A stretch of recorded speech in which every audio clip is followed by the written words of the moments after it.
Nehmen wir den mal. Zack, und rein in die Garage, abgemessen, abgewogen.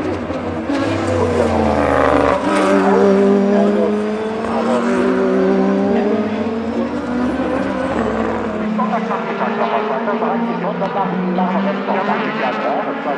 so, das war also die kleine Wetterschau von unserem tollen Tornado von Thomas.